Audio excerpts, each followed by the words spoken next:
about a very, very important topic, which is the self-image or self-concept, self-esteem, and all the kind that's going into a self-image concept. So, and I'm starting with what Ray Hunt said, that we are working on ourselves and not our horse. So how on earth can you work on yourself if you not even know who you are?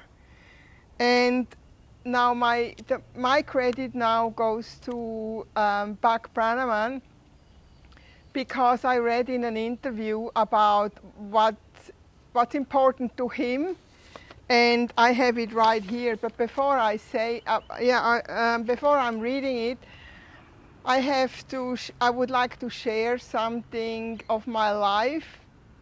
So, who are you? That's the most important question, not what you work or your family, because there was a day, it's a very long time ago, I've been stripped of everything.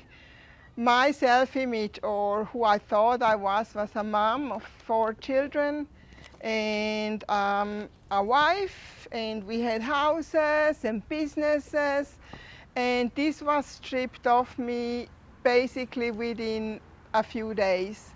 So I lost everything. I didn't have a husband anymore. I didn't have children anymore. I didn't have an address actually anymore. And so I immigrated to New Zealand, and then I realized that I have no clue who I am. I went into a store, I needed new clothes, and then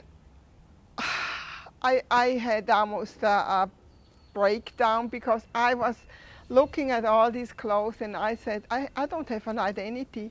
I don't know what color I like, what style I like, I don't know who I am. And so I had to start searching who I am. I started to dance C-Rock, modern arm drive, which at least I found something about stuff that I really like to do.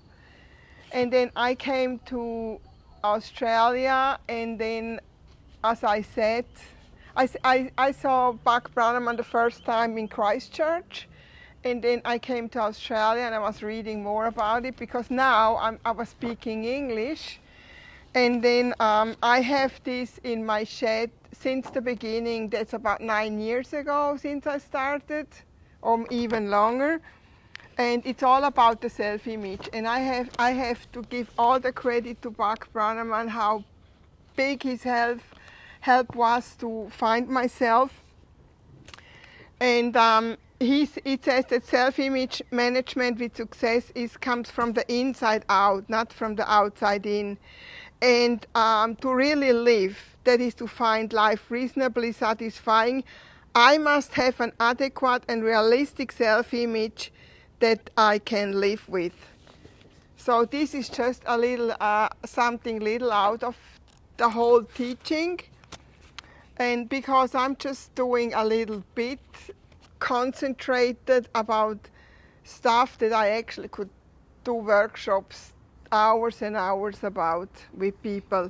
And Carl Rogers, after I became a counselor, I found what Carl Rogers' theory said. Carl Rogers believed that for a person to achieve self-actualization, they must be in a state of congruence. So when you don't know who you are, I had no congruence. I think I did not even know that I had PTSD. I've never heard of this before, or I heard of it, but I thought, yeah, well, no. But then when I did the counseling, I thought, oh my goodness, I have actually PTSD.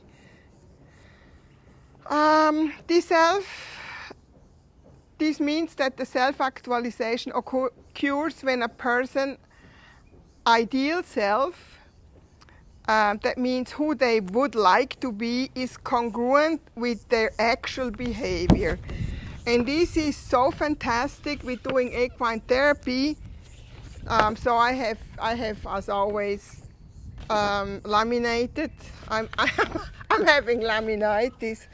The real important thing, and then this is what I use pretty much with everybody, is the ideal self, the way you imagine yourself, and the real self, the way you really are.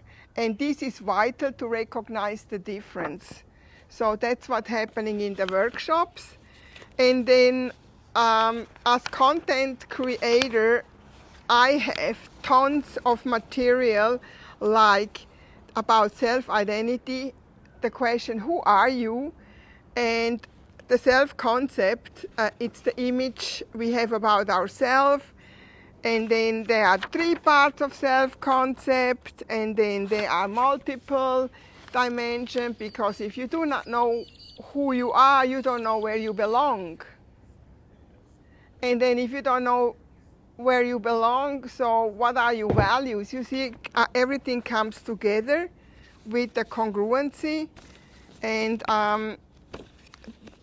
because it's huge, and I'm just want to let people know what I'm doing and why I'm doing it, but I'm not, in this video, it's not about how I'm doing it. That I would not do that for free, because it's too amazing. And when I started with equine therapy and even equine learning in the beginning, I thought people are coming 6 times. Wrong. They are coming 20 times, 50 times, even a year, even maybe 1.5 years, and I see deep, deep, deep changes. And this is so wonderful. So I would like to help people to look at things people need to know. And if we use horses during the workshop, people are not getting that offended, or maybe, like self-defense, into self-defense. You can show a situation how it is with a horse, and all that stuff. I hope it helps you to find your own way, and that you own what you're actually teaching or helping people with in counseling, in therapy, in growth. It's all about growth with acceptance and commitment therapy. And as I said, I want to close it again with, I am super grateful to Buck Brannaman that what he said in an interview, that catapulted me into a beautiful direction, and it's never going to stop. I'm so, so grateful to the 3 great horsemen, or 4, Bill and Tom Dorrance, Ray Hunt, and Buck Brannaman. I learn my lifetime for a lifetime. It's just fantastic, isn't it? Thank you.